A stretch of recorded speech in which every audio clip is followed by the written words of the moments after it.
नमस्कार दोस्तों, एक बहुत बड़ी खबर निकलकर सामने आ रही है। जगत गुरु स्वामी अभिमुक्तेश्वरानंद सरस्वती जी महाराज ने सीएम योगी के लिए बहुत बड़ा ऐलान कर दिया है। जी हां, उन्होंने अपने ऐलान में योगी आदित्यनाथ जी को प्रधानमंत्री तक बनाने की बात कर दी है। शंकराचार्य अभिमुक्तेश्वरानंद सरस्वती ने यूपी के सीएम योगी आदित्यनाथ को प्रधानमंत्री बनने के लिए सपोर्ट देने का ऑफर दिया है। उन्होंने शनिवार को कहा कि अगर योगी खुद को सच्चा हिंदू साबित करना चाहते हैं तो गाय को राज्य माता घोषित करें और गोमांस पर पूरी तरह प्रतिबंध लगाएं। योगी को हमने 40 दिन का समय दिया है। अभिमुक्तेश्वरानंद जी ने कहा कि ऐसा करने पर वे योगी का नाम प्रधानमंत्री पद के लिए आगे बढ़ाएंगे। उन्होंने चेतावनी दी कि अगर योगी ने यह फैसला नहीं लिया तो संत समाज उन्हें निरस्त करने का काम करेगा। पूरी खबर आपको हम विस्तार से बताएंगे। अगर आप हमारे चैनल पर नए हो तो चैनल को जरूर सब्सक्राइब करें। आपने देखा होगा कि प्रयागराज में जब शंकराचार्य स्वामी अभिमुक्तेश्वरानंद सरस्वती जी स्नान के लिए जा रहे थे तो प्रशासन और उनके वटकों के बीच खींचातानी हुई थी, जिसमें पुलिस द्वारा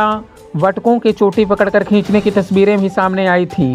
हालांकि प्रशासन की तरफ से यह कहा गया था कि सुरक्षा के मद्देनजर यह कदम उठाया गया है और ऐसे में स्वामी अभिमुक्तेश्वरानंद सरस्वती जी ने प्रशासन से माफी मांगने को कहा था। उन्होंने कहा था कि प्रयागराज में हमारा चैप्टर खुला हुआ है। हमने लंबे समय तक लोगों को अवसर दिया था कि यदि उनसे कोई अपराध भूल चूक हुई है तो वो स्वयं आगे आकर उसे सुधार लें, लेकिन पर्याप्त समय देने के बावजूद किसी ने अपनी गलती नहीं सुधारी।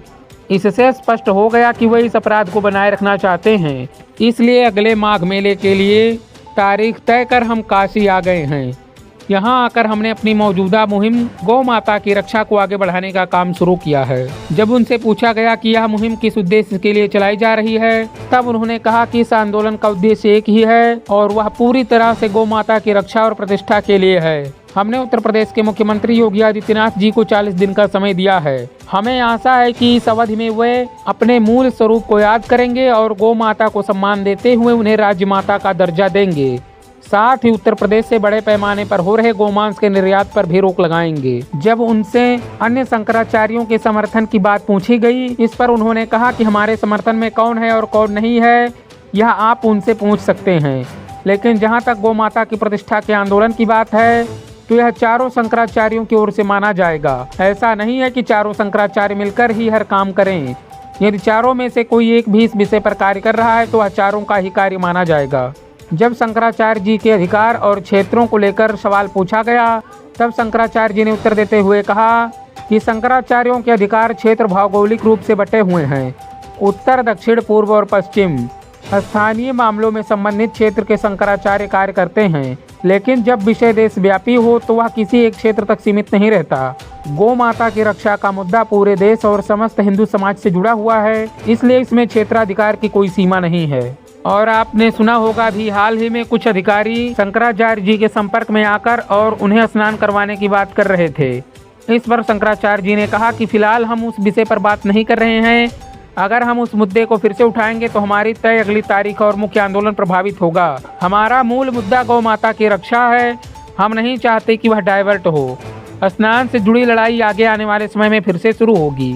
और हाल ही में शंकराचार्य जी के द्वारा यह भी ऐलान किया गया है कि वे लखनऊ में बहुत बड़ी बैठक करेंगे, जिसके बारे में बताते हुए उन्होंने कहा कि यह ऐलान बहुत सीमित लेकिन बेहद प्रभावशाली रहेगा। जो भी घोषणा होगी वह लोगों की धड़कनें बढ़ा देने वाली होगी। यदि योगी आदित्यनाथ जी इस अवसर का उपयोग करते हुए गौ माता को राज्य माता घोषित कर देते हैं और गौमांस के निर्यात पर रोक लगा देते हैं तो हम न केवल उनका अभिनंदन करेंगे बल्कि उन्हें भावी प्रधानमंत्री के रूप में भी प्रोजेक्ट करेंगे।